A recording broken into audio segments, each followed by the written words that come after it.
Joseph Kannada ವಾಹಿನಿಗೆ ಸ್ವಾಗತ.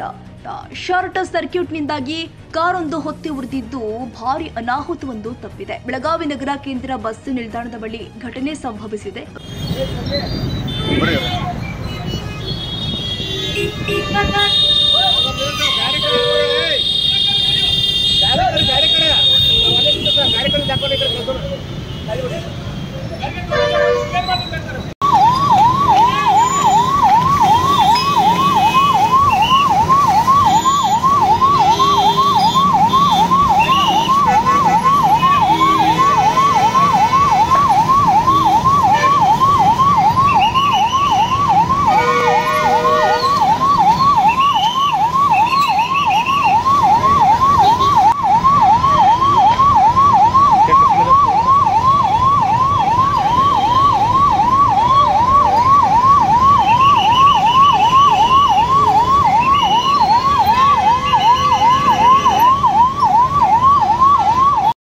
ನೂಲೆ ಎಂಬುವರ ಸೇರಿದ ಕಾರು ಇದಾಗಿದ್ದು, ಕಾರು ಸ್ಟಾಪ್ ಮಾಡಿ ಕೆಳಗಡೆ ಇಳಿತಾ ಇದ್ದಂತೆಯೇ ಬೆಂಕಿ ಹೊತ್ತಿಕೊಂಡಿದೆ. ಬೆಂಕಿ ಅವಘಡದಿಂದಾಗಿ ಸಂಪೂರ್ಣ ಸುಟ್ಟು ಕರಕಲಾಗಿದ್ದ ವಾಹನ.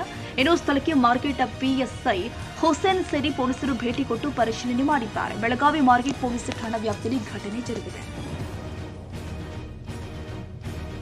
ತಾಜಾ ಸುದ್ದಿಗಾಗಿ ಎಂಟಿವಿ ನ್ಯೂಸ್ 24x7ಗೆ ಸಬ್ಸ್ಕ್ರೈಬ್ ಮಾಡಿ ಮತ್ತು ಬೆಲ್ ಐಕಾನ್ ಅನ್ನು ಒತ್ತಿ. ತಪ್ಪದೇ ಲಿಂಕ್ ಶೇರ್ ಮಾಡಿ.